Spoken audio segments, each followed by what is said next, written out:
to take us off the record.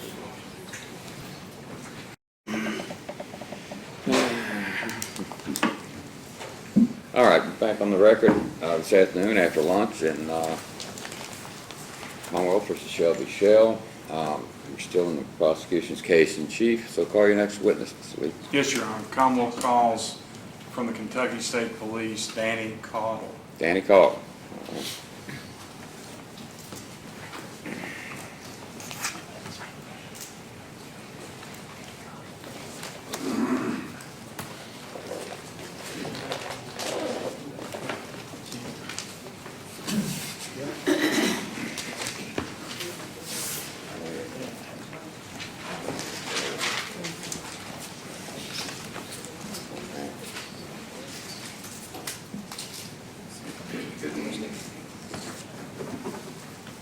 All right. Trooper Caudle, would you raise your right hand, please? Do you swear or affirm any testimony you give today will be the truth, the whole truth, and nothing but the truth? Yes, sir. Thank you, sir. Have a seat and speak up loudly and clearly so we can all hear you. All right, Mr. Lee. Yes, Your Honor. Mr. Caudle, if you could, will you introduce yourself to the jury? Yes, my name is Danny Caudle. I'm the operations lieutenant at KSP Post 10 Harlan. All right. In the year 2013, specifically February of 2013, were you the operations lieutenant at Harlan at that point in time? No, sir, I was a trooper assigned to Harlan. Okay. Assigned to Harlan, though? Yes, sir. Post 10? Yes, sir. Okay. The questioning that I have for you is really limited in scope. I'm going to ask you specifically about a roadblock that you may or may not have participated in on or about the latter part of February 2013. Do you recall participating in any roadblocks around that time? Yes, sir. Okay. With more specificity, I'll ask you, do you recall participating in a roadblock wherein an individual named Ernie Shell passed through? Yes, sir. Okay. And are you familiar with Mr. Ernie Shell? Yes, sir. Do you recognize him by his appearance? Yes, sir. Did you in 2013 recognize him by his appearance? Yes, sir. In the latter part of February 2013, specifically between February 20th and 25th, did you participate in a roadblock where Ernie Shell passed through and you visualized him? Yes. Was there only one time in that time period where that occurred? Yes, sir. Okay. During that time, did you observe Ernie Shell as a passenger, as a driver? What did you observe? He was the driver. Okay. How many people were in the vehicle? 2, Who was the other individual in the vehicle? Shelby Shell. Shelby Shell. Yes, sir. And by Shelby Shell, are you referring to the defendant here today at this table? Yes, sir.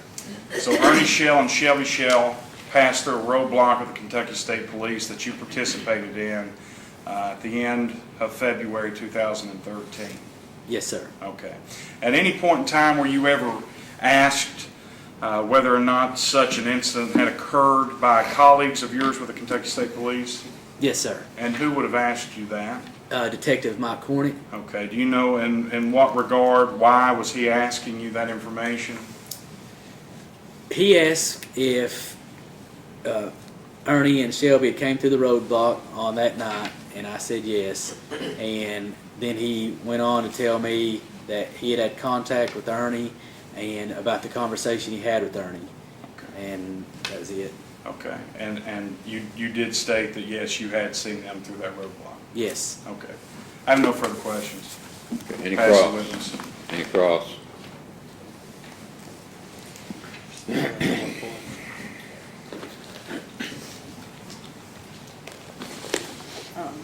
Trooper Caudle, you didn't cite Ernie Shell that when he passed through that roadblock, correct?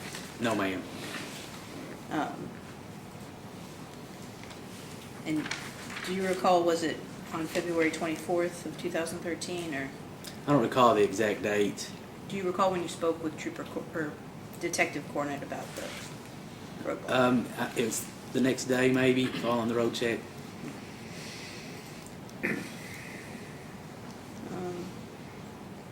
And did Ernie Shell ask you for protection or help at that time? No, we were looking for impaired drivers, and he pulled up. I knew Ernie and didn't think he was what we were looking for in that regard, and just sent him on through. But he didn't make any effort to stop you. He was happy to be waved through. If he made any efforts, I did not pick up on it. Absolutely. That's all I have for you. Thank you. Yes, ma'am. Okay, Release the witness, Your all Honor. right. You're excused. Next witness. Yes, Your Honor. Commonwealth recalls Mr. Michael Cornett.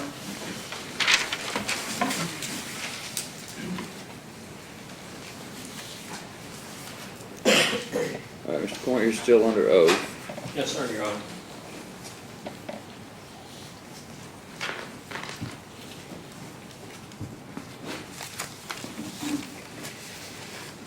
Go ahead. Thank you. Mr. Cornett, we continue to progress through this investigation of which you were leading in 2013, and the last that we had spoken here in front of the jury, you were informing us about Ernie Shell and him wishing to speak with you. Is that correct? That's correct, yes, sir. All right. He has since testified here today, so I'm going to ask you some questions about 2013, when Ernie Shell spoke with you.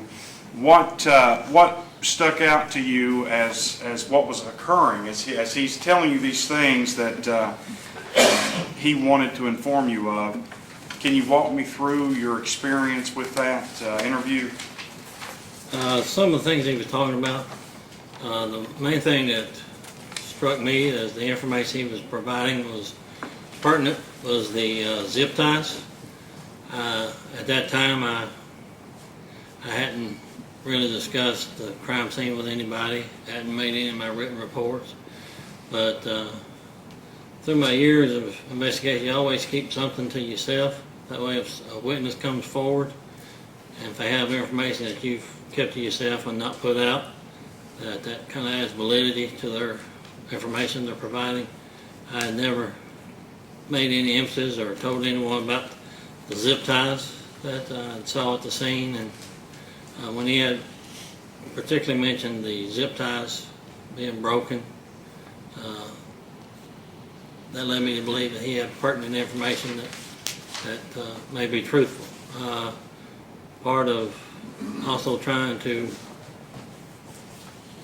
see whether it's truthful or not is I talked to Trooper Danny Call, Lieutenant Call, to see whether or not it was truthful that he had come through the road check with his brother, Shelby Shell, and that proved out to be true. He also brought a gentleman with him by James Collins, who had information, and I took a statement from him, and they were each questioned and interviewed separately, and for the most part everything pretty well matched up with what they were told. Okay, so you've introduced now through your testimony an individual named James Collins, correct? Yes, sir.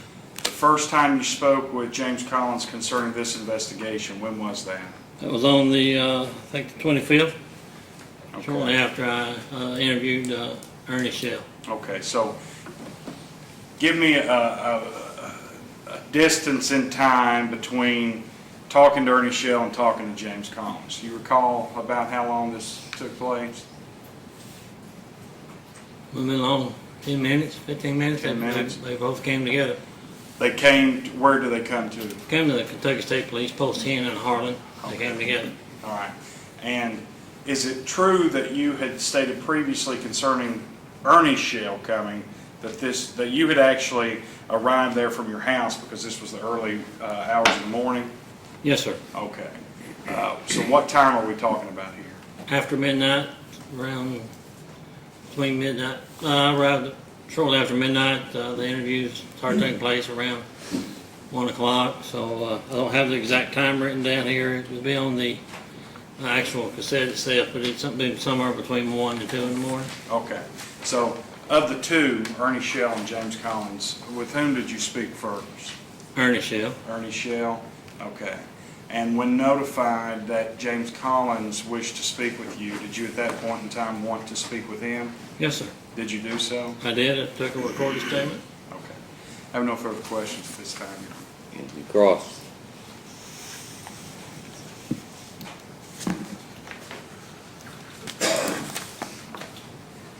This is the last exhibit. He will probably be our last witness next time. Okay, just a minute. Mr. Cornett, you said you got there at 12, midnight on the 25th, Yeah, thereabouts? it's 12, I think 12:06 is what I had in my Was that at notes. post 10? Pardon? Was that at post 10? Yes, sir.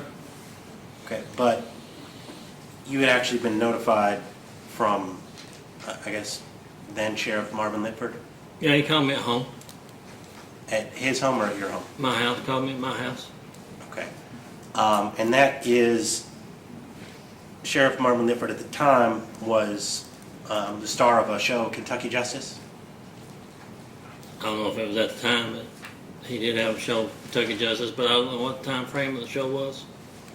So he was on television. I don't know if it was, if he's on TV at this time, during this time. He has been on TV, yes. And he's subsequently, that sheriff. You're on my way, Well, bro. let me Yes. just, I'll move on. I don't,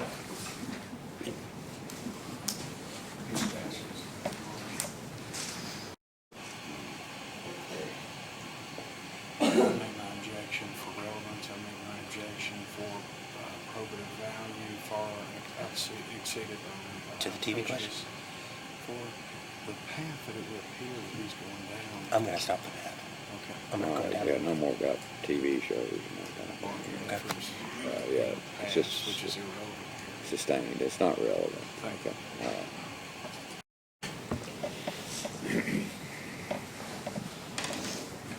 So Ernie Shell had spoken with Marvin Litford first, and then you all met up at post 10. Is that how I understand it? That's how I understand it, yes, sir. And you got there and the interview started sometime after 1 in the morning? Yes, sir, thereabout, yeah. Yes, sir.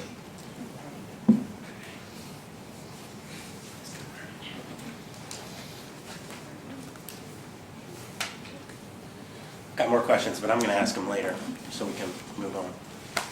Thanks. Anything else? Your Honor, there's no redirect. We would ask that the same stipulations here. Right. He will be recalled. All right, you may step down, subject to recall at this point. Yes, thank you. All right, call your next witness. Your Honor, Commonwealth calls James Collins. James Collins. All right.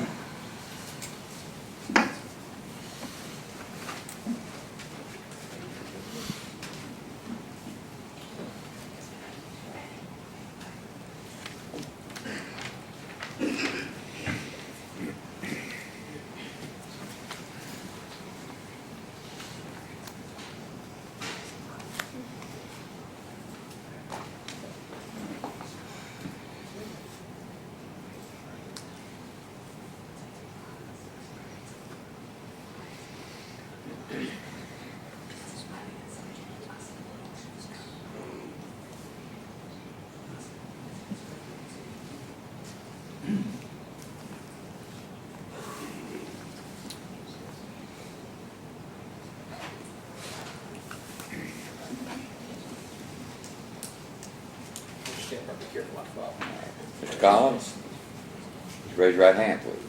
Do you swear or affirm any testimony given this trial will be the truth, the whole truth, and the truth? I do. Thank you. Have a seat there. Please speak up loudly and clearly so we can all hear you. All right, Mr. Collins. Good afternoon, Mr. Collins. Would you spell your name, full name, please, for the record? James Collins, JamesCollins. And would you tell the ladies and gentlemen of the jury who you are and where you live? I'm James Collins. I live in Corbin, Kentucky. Retired disabled, father of 4.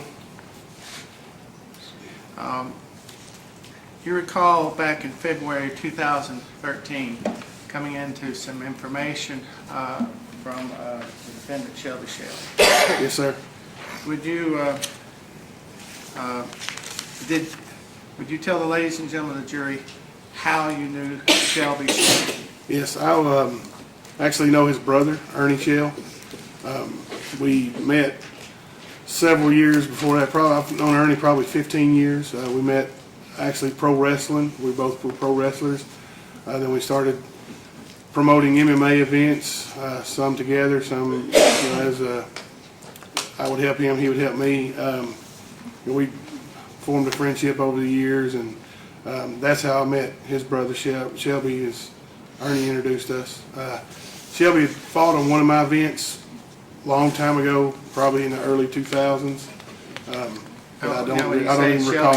What do you mean Shelby fought on one of your He was an events? MMA participant. Some of us may not know exactly what MMA is. He was a mixed martial arts participant, in like cage fighting. But like I said, I didn't really meet him then. He signed up and fought. And there's been several hundred men that have fought for me that I don't didn't know on a personal level. In what area? Where would you put on these matches? That particular event was in Harlan County, Kentucky. I've promoted events all over Kentucky and Tennessee and Ohio. And then there was, I guess, you say you got to know him again in 2013? Yes, actually it was probably in 2012, late 2012. I remember it was around Thanksgiving. Ernie had brought Shelby over to my house and introduced him to me and my family and my mother. And Shelby had started coming around with Ernie then, and he was looking for work and whatnot and things like that. So I hired him to do some jobs and let him work around my house some, and I actually loaned him money a couple times. So and then in February 2013 is when he borrowed money from me, I remember, and then I actually had him and Ernie both came over and they helped me move some furniture. And you mentioned you were disabled. You said you had a disability. Yes, I am disabled. My back and neck, I've got full disability on my back and neck. I've been disabled since 2008. So you hired him to move some furniture at your home. I did. Ernie and Shelby both came over. I don't remember what I paid them. I know I gave them some money. This be after Christmas, January, February, or? This would have been in February. And anyway,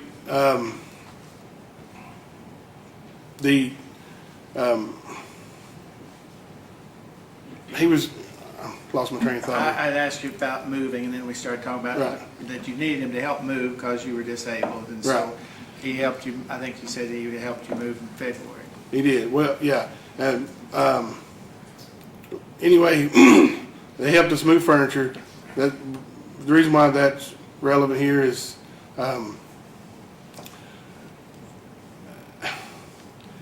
one night, I don't remember the day, I know it was in February, Shelby and Ernie came to my house, and Shelby was very vocal about a robbery he had committed, and had let it be known that he also murdered the man.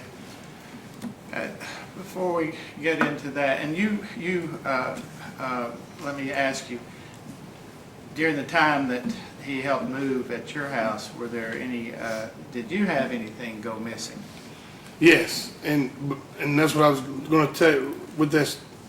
It all goes together because I didn't realize anything was missing until this night. Okay. When he had told us that, and I had talked to Ernie and I told him, I was like, let me check and see, if he's got a gun. He was in my house. I know in particular, I remember he asked to go use my bathroom, and my bathroom is in my bedroom, private bath in that house. So anyway, I checked my underwear drawer, where I had, and that was some of the things that were moved was drawers and shelves, and so I checked my drawer, and I had a .38 special pistol revolver and it was gone. I had a brand new box of shells with no shells missing and had never been used.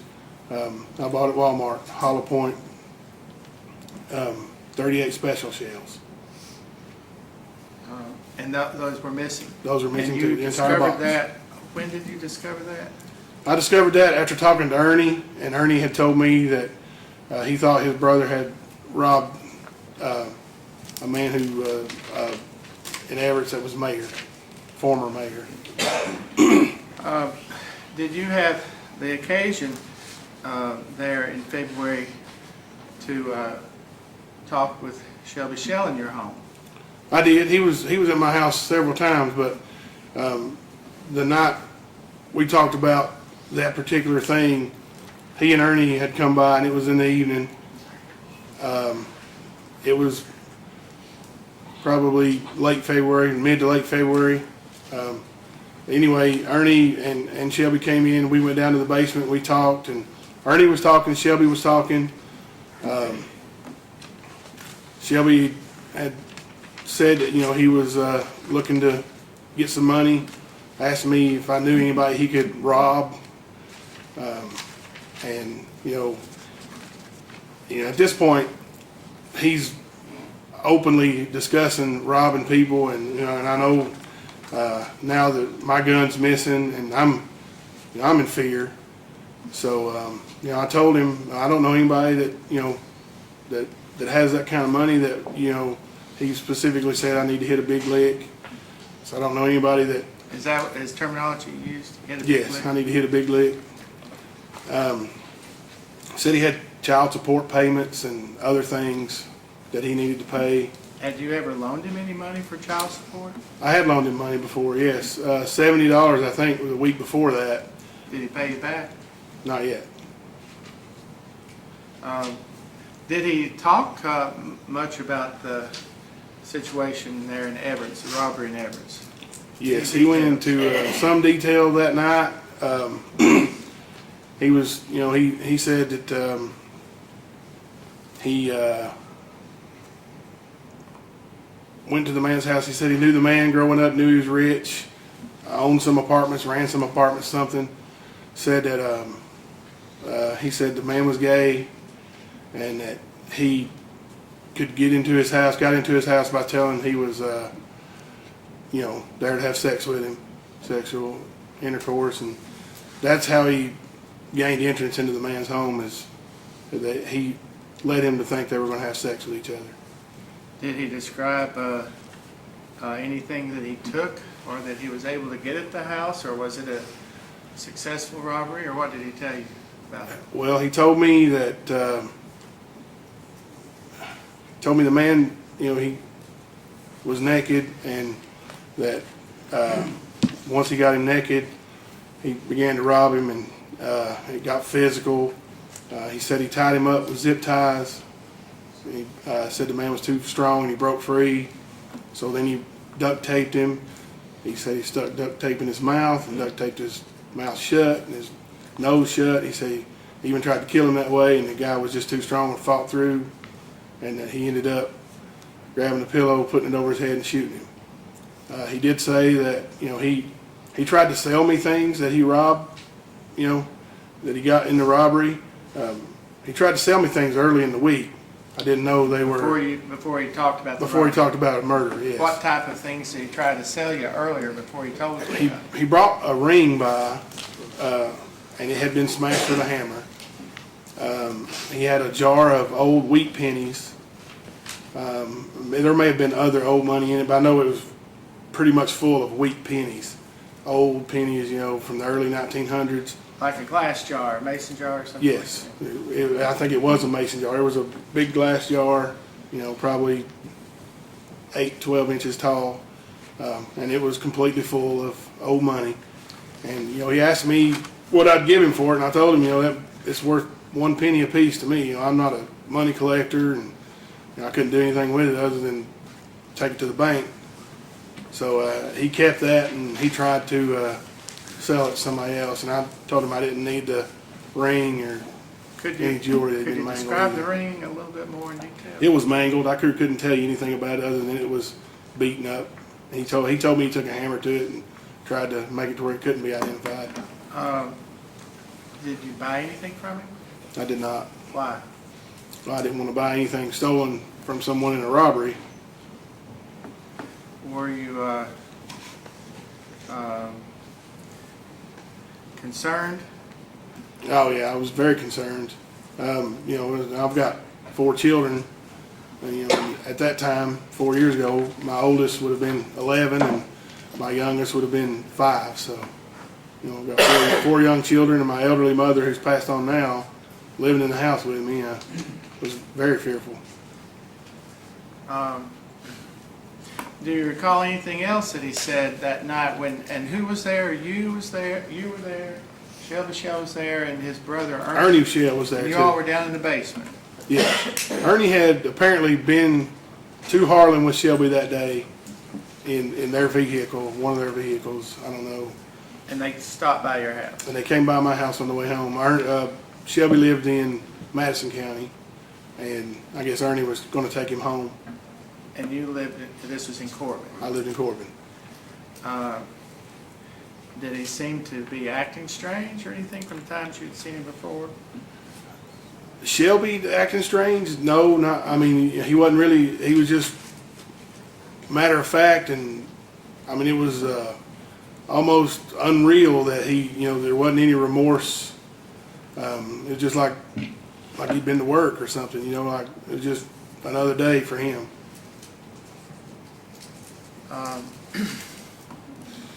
Was he secretive about it when he talked to you? Or did Not he say secretive not at to all. tell anybody, or if you tell anybody you'll be sorry or anything like that?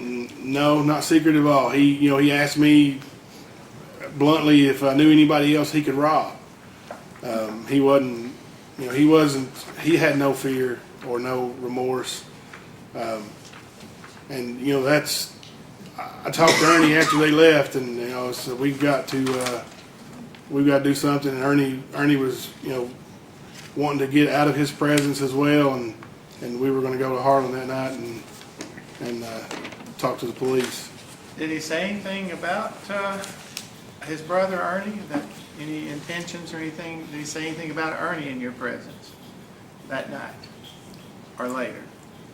Later on the phone, he said Ernie, you know, the next morning I actually talked to Shelby on the phone and got a recording of it. You know, he said that Ernie acted funny, but no, not that night. He didn't tell me anything about Ernie. Shelby said Ernie was acting funny. Yes. Did he say what he was going to do about that? I don't recall him saying anything to me about that.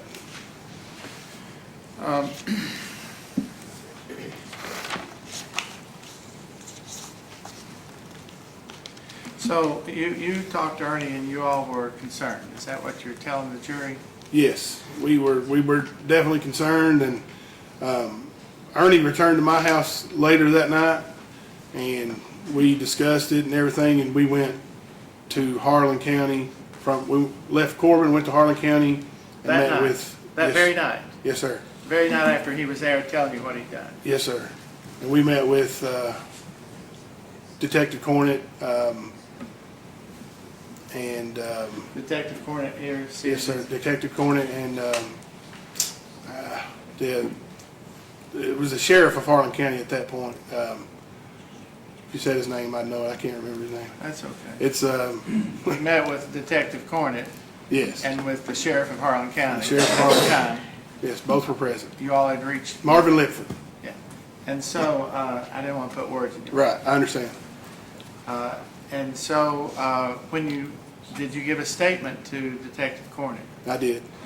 When you gave your statement, was anyone else present? Only Marvin Lipford. We took The Ernie sheriff? and I gave separate statements. So you didn't, your story was your story, and you were questioned individually, and Ernie was questioned individually? Is that what you're Absolutely. saying? Absolutely. You said it was after midnight, I would say it was after midnight. Yes, sir. 1 a.m. or something like that? Yes. In that, given that statement, and when you were cooperating with the police, with trying to try to keep from anything else happening, Did you have any other concerns, anything that that Shelby had told you about killing any other people? Actually, Shelby had bragged about killing 9 people to me. He said, it's easy for him. He gets a thrill out of it. I didn't really, I didn't believe that. I don't understand that, so that's part of my non-belief. But When he was telling you about killing Ronnie King, did he seem to be getting a thrill out of telling you that? yes, he was very excited. He was, I would say, amped up. He was, moving around, and he was very excited. So, you, as soon as you can, you go to Harlan and contact law enforcement. Yes, and we both give our statements, and during our statement, now I told Detective Cornett that night, Shelby was very open, and I'm sure I could get a tape recorder and ask him about it. He would be very open again. I was positive of that.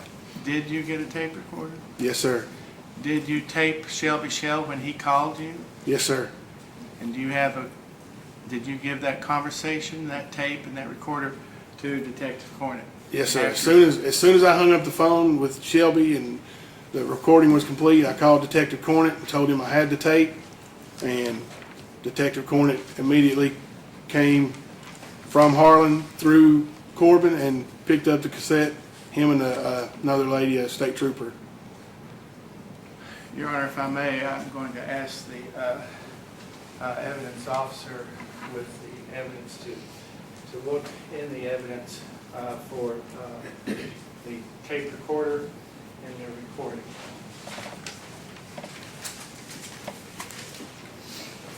And I think this is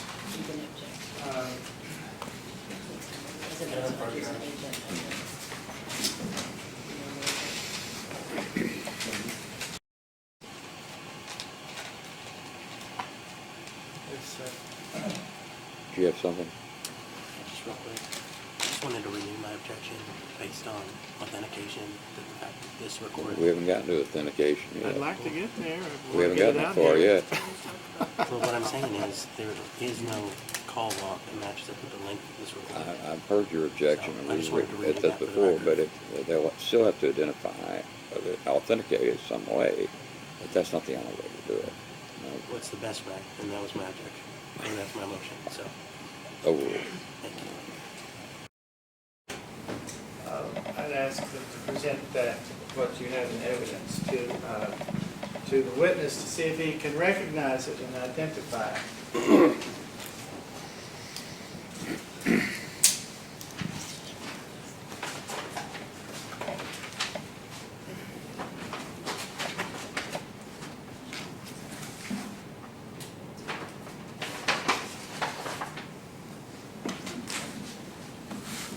Yes, this is the tape recorder I purchased at Walmart on my way home from meeting with the state police in Harlan, Kentucky. I purchased this at Walmart in Corbin and took it straight to my house.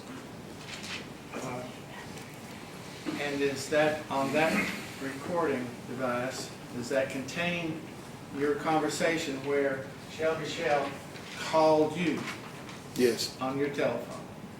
And you recognized his voice, and you recognized his ID on your phone? yes. Your Honor, I would introduce this machine recorder at this time, and we would ask to play it for the jury. Service.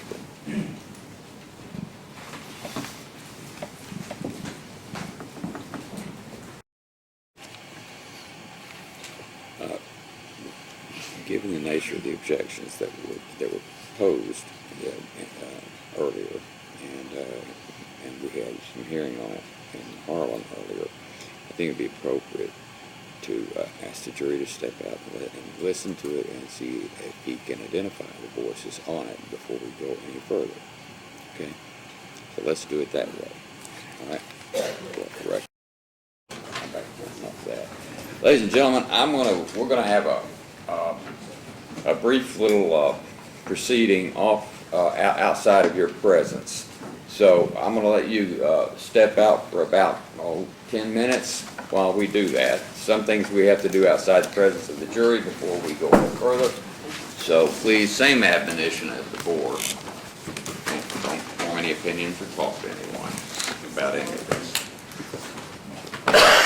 And just wait outside and we'll bring you back in just shortly.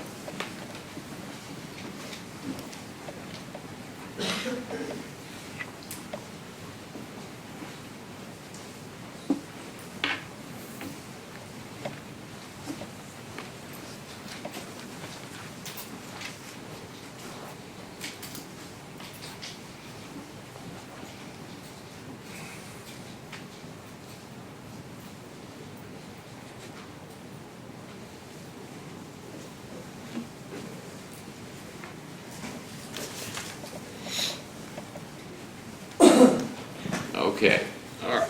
Now, we're out. The jury is out of the courtroom, and I think the appropriate thing to do now is to Let's give it a try. listen to it outside the presence of the jury, and see if it can be authenticated Can from. you- Thank you, Your Honor. Appreciate it. Thank you. Could we, and you see that microphone in front of you. We have to be Yes. careful about getting it close enough or not too close or not too far away, but let's try to see where we get the best play on that recording.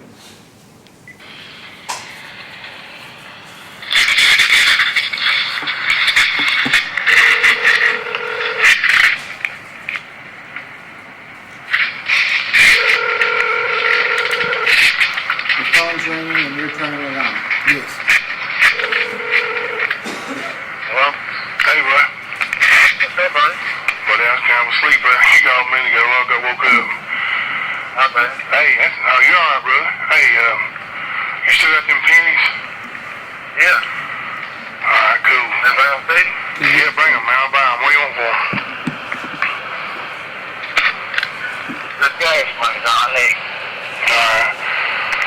So? Yeah. Hey, what time you gonna come down?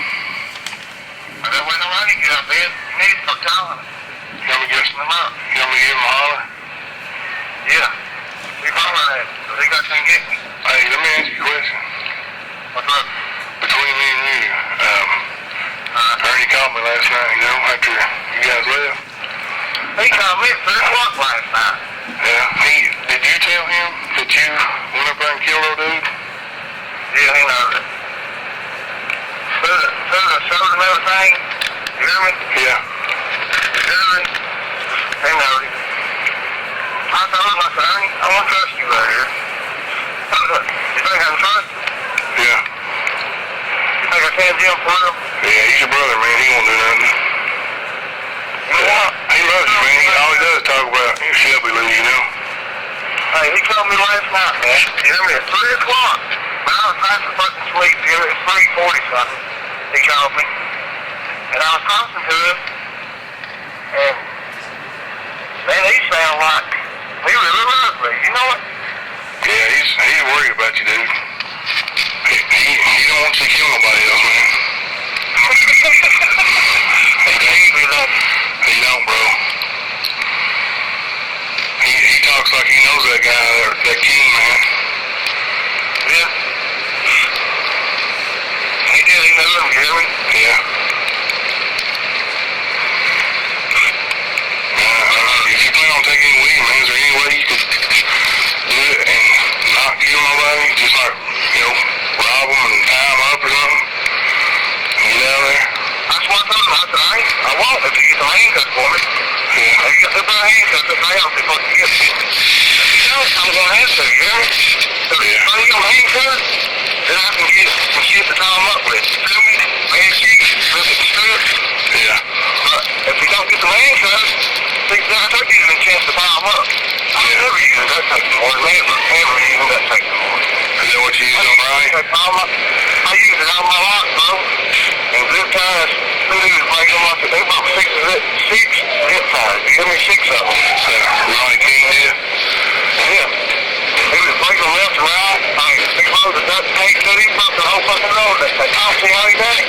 Two, three of them was doing so much, you hear me? Yeah. Then I just looked, and he was getting up the ground when I come in there, and there was fucking shotgun in the corner.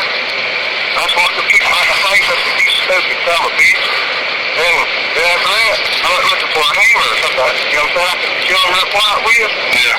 Then I started just taking his mouth and his fucking nose and shit up. Then he just started fucking adrenaline in his, bro. And he was, I ain't never seen him like that strong, man. He never really leave no choice but kill him, did he? He really did leave no choice. And when he broke it the last time, I said, I told you, motherfucker. And I took a film of him, and he grabbed hold of me. When he grabbed hold of me, I went, oh, you hear me? Yeah, I mean, he would have killed you, I guess, if you wouldn't kill him. Goddamn right. They knew he was out. I'm gonna say I'm proud of him, but dude, he was placing that fucking shit. I put it on him. I put a whole goddamn roll on him, Ronnie. A whole roll, bro. You hear me? Yeah. And he broke it like it wasn't nothing. Hey, Ernie's calling me, man. Let me get that, and I'll call you back. We'll set something up for later. All right, buddy. Bye-bye.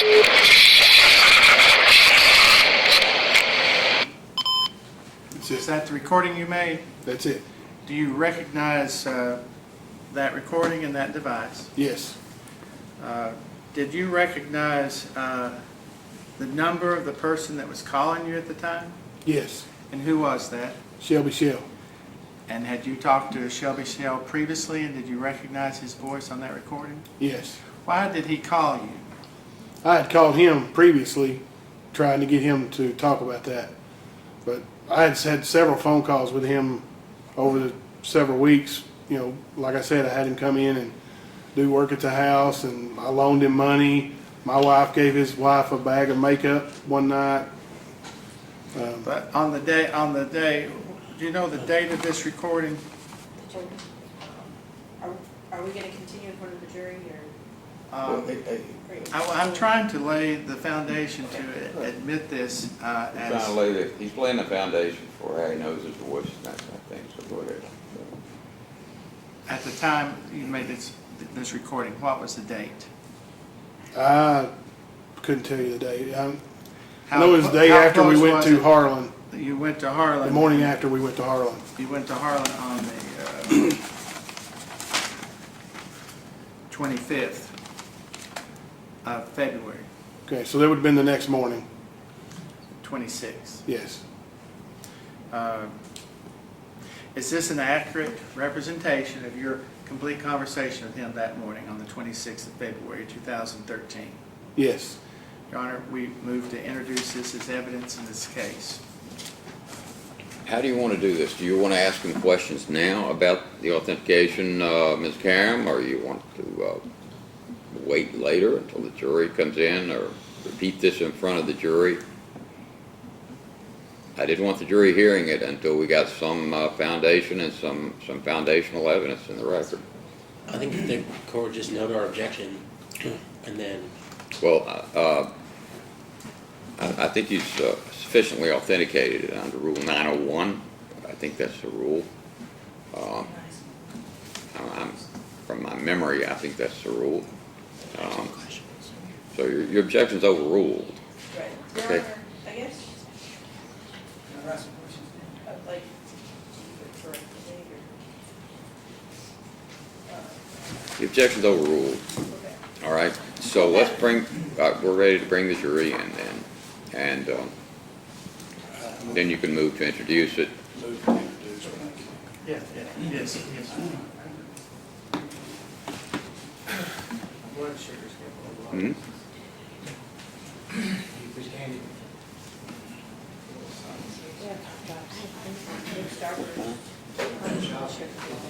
Uh-oh. Okay. Okay.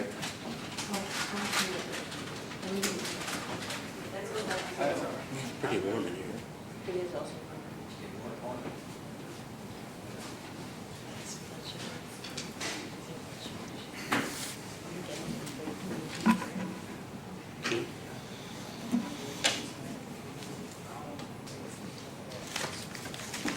We're ready. Okay. We're going to bring the jury back in now.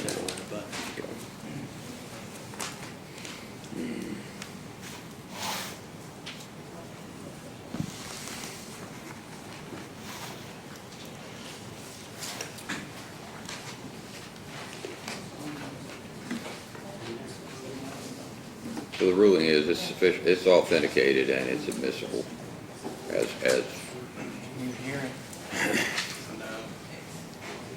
what it purports to be. Which number? I don't know what number we're up to. 8? It would be Commonwealth's Exhibit 8. 8.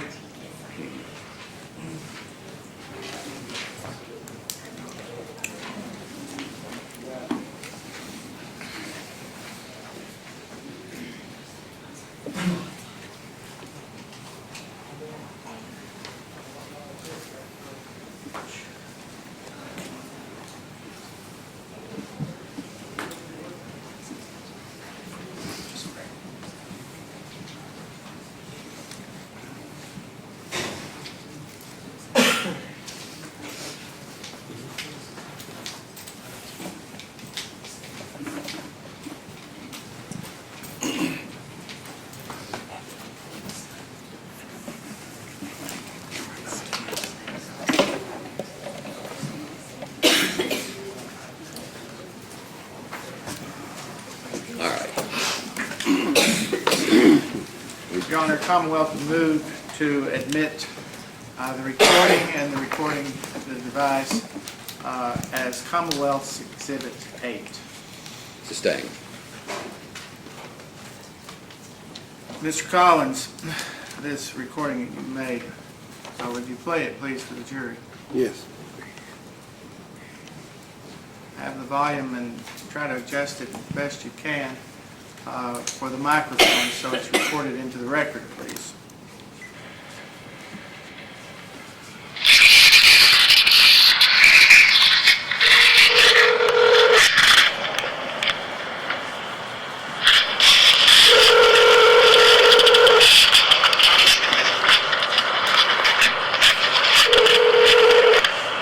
Hello?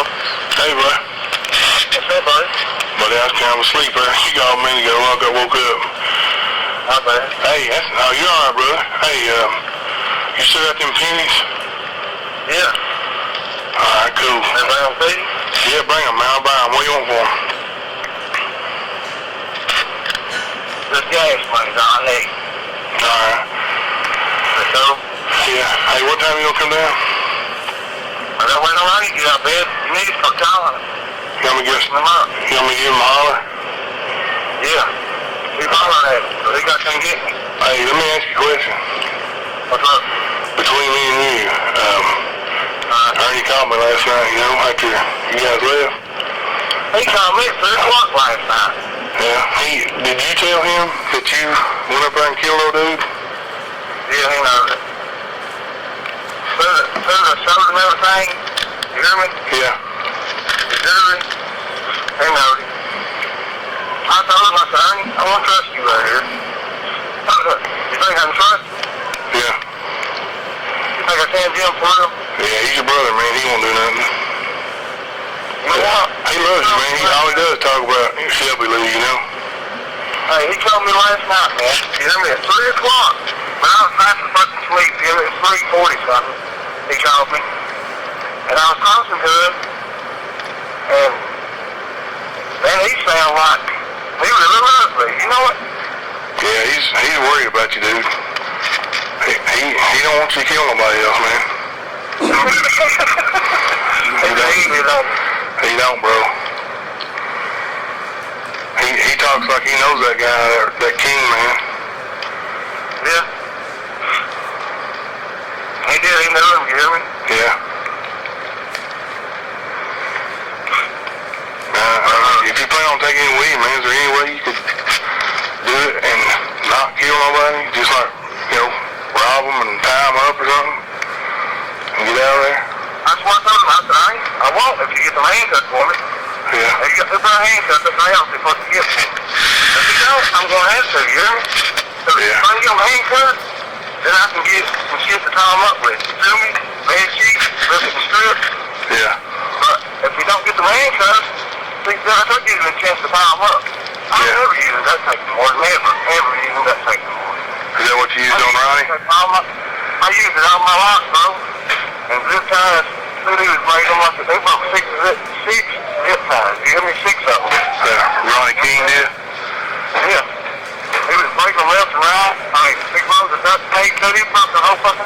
went, I see how he done it. Two, three of them was doing so much, you hear me? Yeah. And I just looked, and he was getting off the ground when I come in there, and there was a shotgun in the corner. I just wanted to kick him right in the face. I said, you stupid son of a bitch. Then after that, I went looking for a hammer or something. You know what I'm saying? I could kill him real quiet with. Yeah.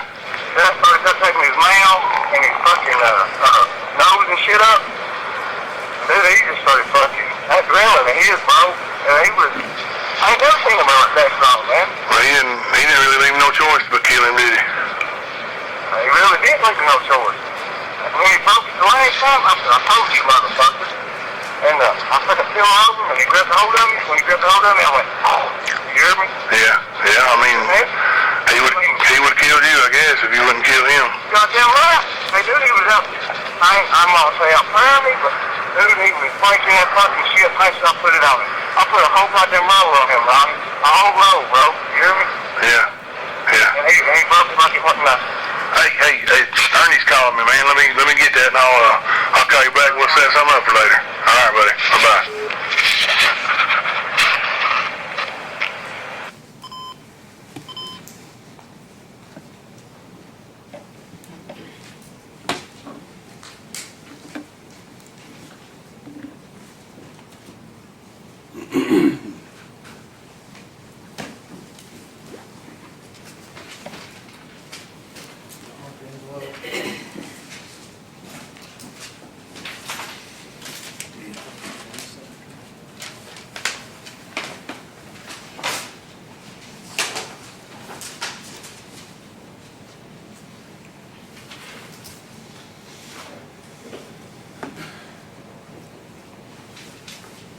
Is that about 4 minutes long, that conversation? Yes. We'll not play it again, but you've listened to it several times, I'm sure. Yes. Well, we won't play it again now. It's in the evidence. The jury will have the evidence for their deliberations. Let's briefly, it is hard to hear, even with that recording and in this room. But briefly, you were there, of course, present during the conversation. Did I understand you to say, ask him a question at the beginning about pennies? Yes, I did. And what was that? I asked him if he still had the pennies. And were these the pennies that you testified to earlier that he had brought to your house trying to sell you coins and things? Yes. And what did he tell you? Told me he did still have them. And you said, and what did you tell him? I said, how much do you want for them? Then you go on in the conversation. One time you mentioned, does your brother know that you killed that man? Yes. And what did he reply to you? What did you understand him to say? Yeah, he knows. Yeah, he knows. Yes. Did he talk to you about his brother calling him at 3 o'clock and at 3:40 and how he, I think, what does he say there? Sounded like he really loved me. That's what he said. And then what did you tell him when he said his brother really loved him?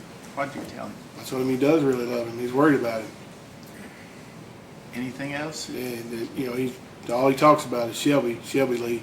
That's He's what he worried refers about to him you. as. He's worried about you. And at some point we hear laughter.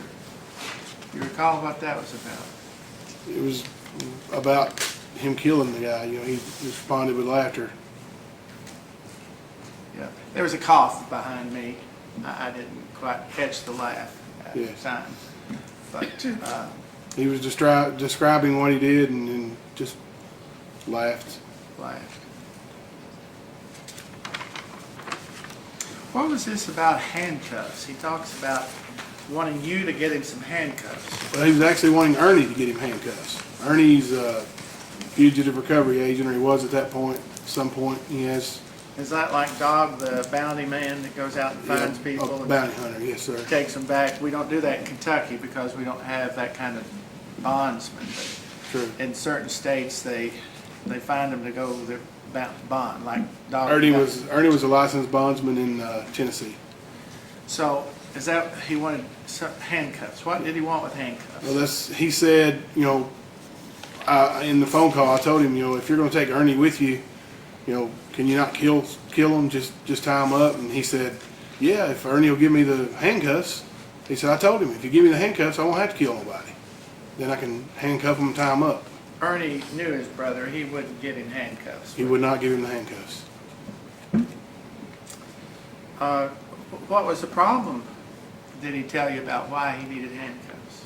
Yes, he described not being able to tie Mr. King up. He said that he unsuccessfully tried zip ties. He said he broke 6 zip ties, and then he said he used a whole roll of duct tape, and that Mr. King broke through that. He said, if he had handcuffs, he could handcuff him and tie him up without any trouble.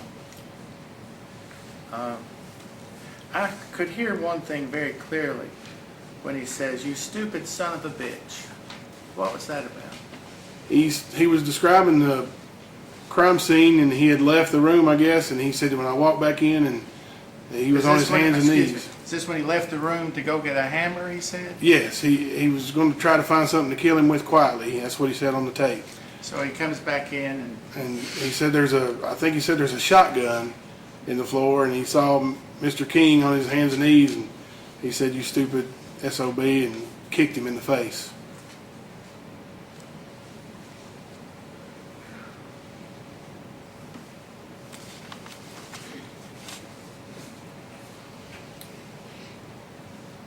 Then I think, what is it you say to him about the killing? I'm sorry, I didn't. What did you say to him there near the end about the killing in the tape? Something about if you didn't kill him or what? Yeah, I was just trying to get him to affirm that he killed him, and again, and I said, he left you no choice but to kill him, and he would have killed you if you didn't kill him. He said yes, absolutely, pretty much. I think he said GD sure would. That's all the questions I had at this point, except I want to make sure that we're clear. The man on that recording, is he present in this courtroom? Yes, sir. And could you point him out for the ladies and gentlemen of the jury? Yes, sir. It's the defendant in the white shirt. What's his name? Shelby Shell. Thank you, Your Honor, that's all I have. Cross. Mr. Collins, you and Ernie Shell were friends, right? Yes. And you wrestled together, is that correct? We wrestled on the same card, yes. On the same card? Yes. We never actually wrestled each other, but About- we wrestled many times on the same card. About when did that happen? 2003 and 4.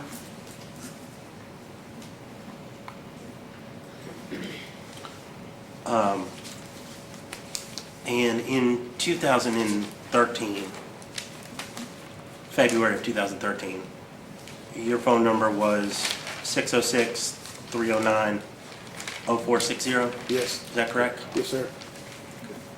And Ernie's cell phone number was 606-515-7122, is that correct? Couldn't tell you. I don't know. You don't know? No.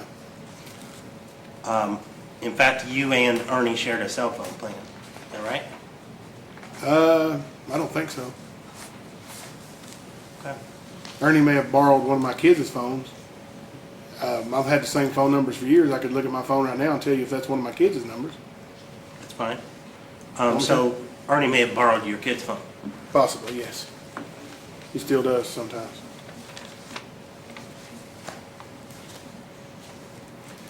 And you and Ernie and Shelby were moving stuff out of your house, is that right? Moving stuff in the house. In the house? Yes, and that is my daughter Sarah's cell phone number. Sarah's, okay. Yes. So you were moving into a house. Is that the house that the insurance company was paying your rent? Yes. And they were paying that rent because your previous house burned down, right? Yes. And when that gun went missing, Ernie Shell was there too, right? Yes. And when you had conversations in the basement of your, I guess, new house, it was you and Ernie and Shelby. Is that right? We were the only three who were in there, yes. Ernie was in and out. Okay. And then sometime after that conversation, you went to Harlan and talked to Trooper Corner. Yes, sir. Correct? Yes.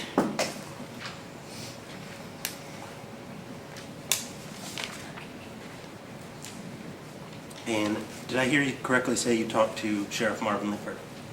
He was present. All the interaction took place between myself, my statement was with Mr. Cornett. Marvin Lifford was present.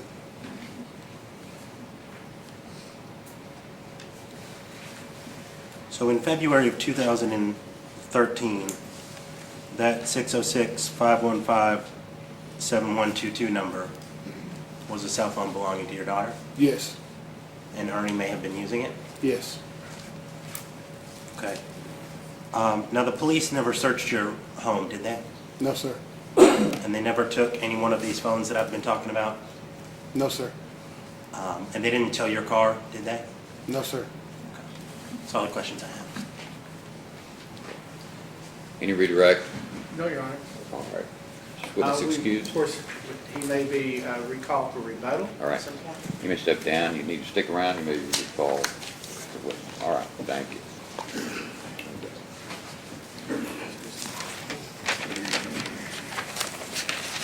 All right.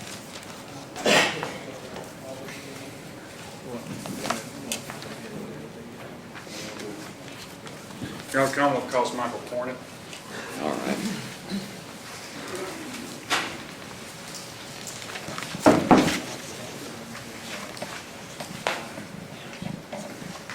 You're still under oath, Mr. Yes, sir, Your Honor.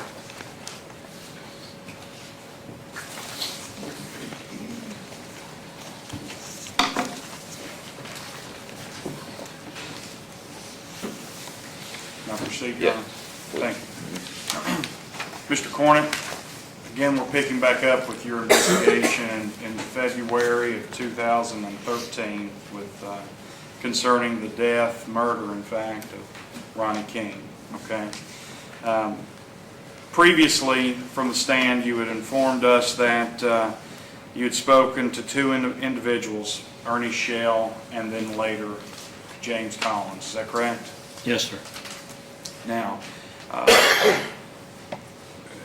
having previously stated or informed us about your thoughts concerning Ernie Shell's statements, can you inform the jury about James Collins' statement to you, how that happened, and progress from there?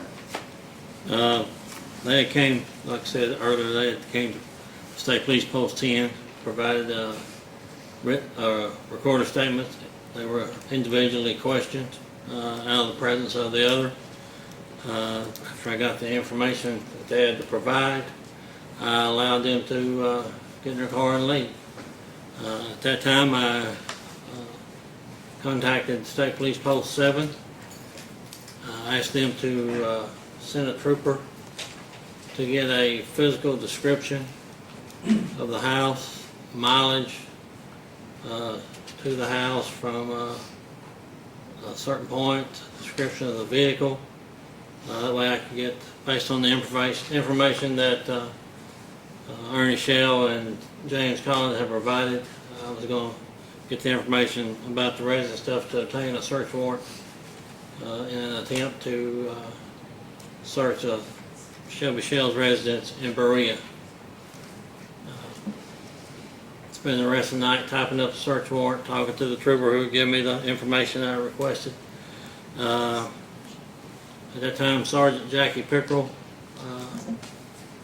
was driving me. I'd been up all night working on this from the time I got the information. Worked on through the night, getting everything I needed. She was driving. I contacted James Collins when I got near Corbin. He informed me of the recording that he had. I arranged to meet with him at the Love's gas station. in Corbin underneath the underpass.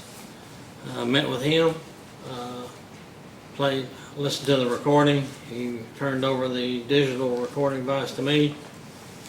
At that time, before leaving the parking lot, I contacted the State Police Post 10 in Harlan. I think it was Sergeant or Lieutenant Jason Adams, had him to obtain an arrest warrant for Shelby Shell for the charges that we're here on today. Contacted the special response team, had them in the bushes watching Mr. Shell, make sure I knew where he was at and where his whereabouts were. I went to the courthouse in Madison County in Richmond. I had a judge sign the search warrant. Once I was informed that the arrest warrants had been obtained in Harlan, I notified Sergeant Pickrell, who informed the SRT, and they placed him under arrest while I was on my way to the residence from Richmond to Berea. When I got to Berea, I read the search warrant to Mr. Shell and executed the search warrant, committed searching his person,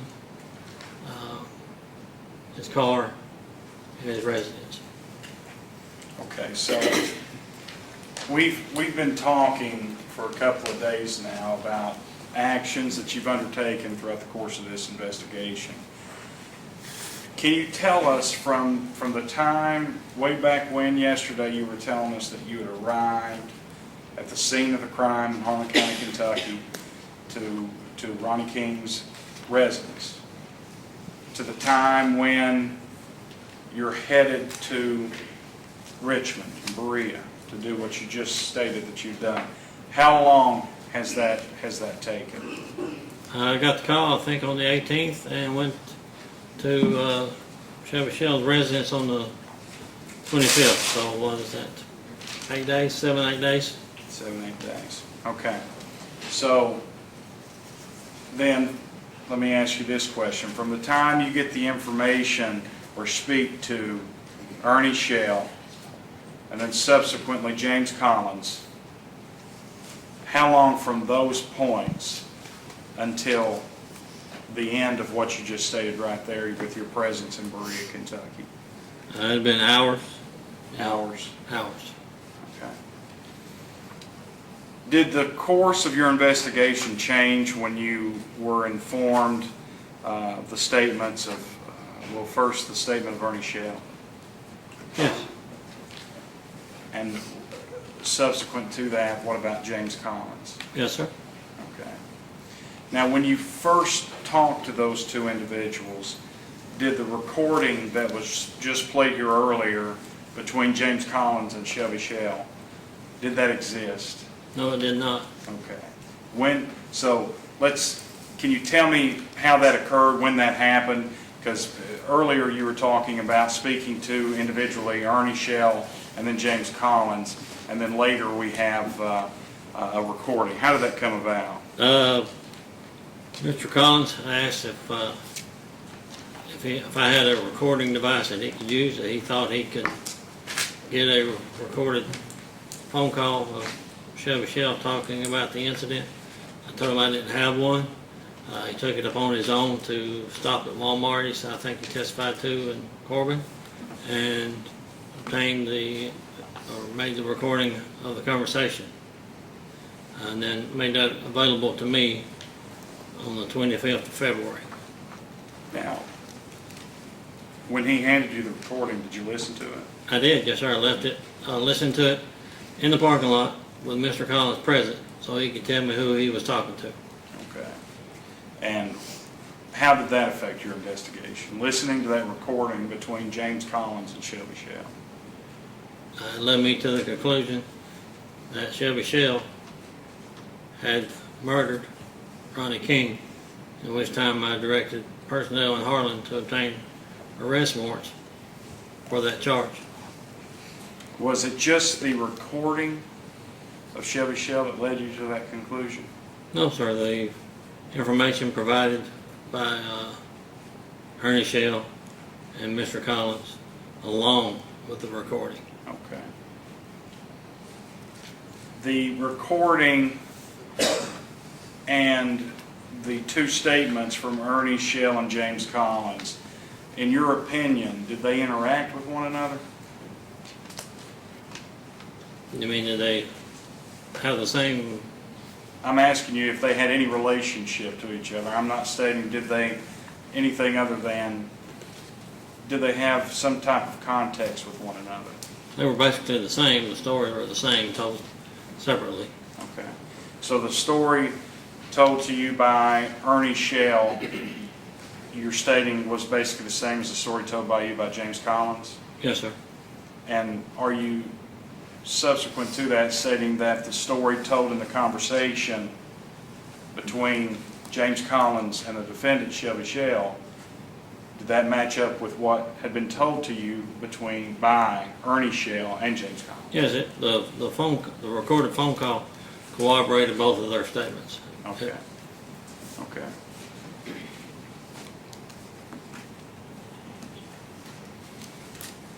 Your Honor, may we approach? Mm-hmm.